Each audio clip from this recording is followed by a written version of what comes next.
शक्तिमान पिता धन्यवाद करते हैं आज के सुंदर बाइबल अध्ययन के लिए। खुदावन हरी को बड़ी बरकत है, आशीष कर पिता, यीशु नाम से मांगते हैं, आमीन। हम पढ़ेंगे पहला शमूएल 19 अध्याय। शाऊल का दाऊद पर प्राणघातक आक्रमण। शाऊल ने अपने पुत्र योनातान और अपने सब कर्मचारियों से दाऊद को मार डालने की चर्चा की, परंतु शाऊल का पुत्र योनातान दाऊद से बहुत प्रसन्न था।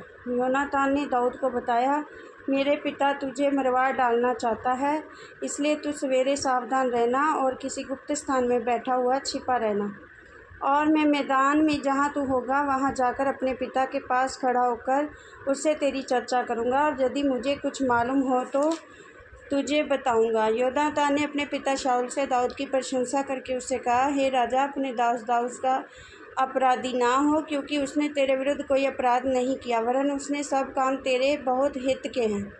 उसने अपने प्राण पर खेलकर उस फलिश्ती को मार डाला, और यहोवा ने समस्त इस्राएलियों की बड़ी जय कराई। इसे देखकर तू आनंदित हुआ था, और तू दाऊद को अकारण मारकर निर्दोष के खून का पापी क्यों बने? तब शाऊल ने योनातान की बात मानकर ये शपथ खाई, यहोवा के जीवन की शपथ, दाऊद मार डाला न जाएगा। तब योनातान ने दाऊद को बुलाकर ये सब बातें उसको बताई। फिर योनातान दाऊद को शाऊल के पास ले गया, और वह पहले के समान उसके सामने रहने लगा।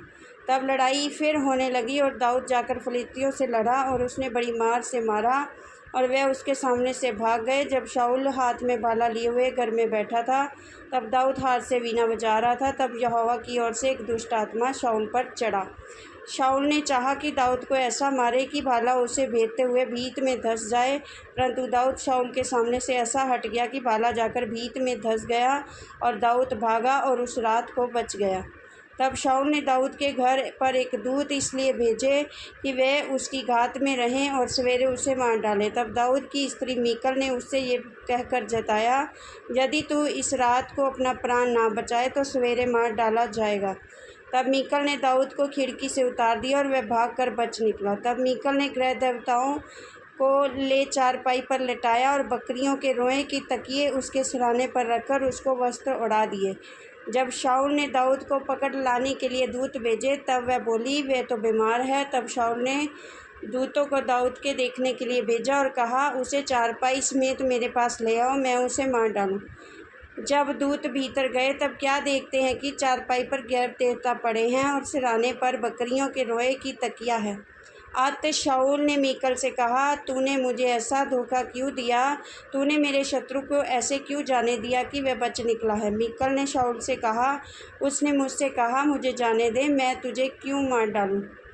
दाऊद भागकर बच निकला, और रामा में शमूएल के पास पहुंचकर जो कुछ शाऊल ने उससे किया उसने उसे कह सुनाया। तब वह और शमूएल जाकर नबायोत में रहने लगे। जब शाऊल ने इसका समाचार मिला कि दाऊद रामा में नबायोत में है, तब शाऊल ने दाऊद को पकड़ लाने के लिए दूत भेजे। और जब शाऊल के दूतों ने नबियों के दल को नबूवत करते हुए और शमूएल को उनकी प्रधानता करते हुए देखा, तब परमेश्वर का आत्मा उन पर चढ़ा, और वह भी नबूवत करने लगे। इसका समाचार पाकर शाऊल ने और दूत भेजे, और वह भी नबूवत करने लगे। फिर शाऊल ने तीसरी बार दूत भेजे, वह भी नबूवत करने लगे। तब वह आप ही रामा को चला, और उस बड़े गड्ढे पर जो सेकू में है पहुंचकर पूछने लगा, शमूएल और दाऊद कहाँ हैं? किसी ने कहा, वह तो रामा के नबायोत में है। तब वह उधर अर्थात रामा में नबायोत को चला, और परमेश्वर का आत्मा उस पर भी चढ़ा, और वह रामा में नबायोत को पहुँचने तक नबूवत करता हुआ चला गया। और उसने भी अपने वस्त्र उतारे और शमूएल के सामने नबूवत करने लगा, और भूमि पर गिरकर दिन और रात नंगा पड़ा रहा। इस कारण ये कहावत चली, क्या शाऊल भी नबियों में से है? इस वचन के द्वारा पर ब्लेस करेंगे, आमीन। सब कुछ है मसीह।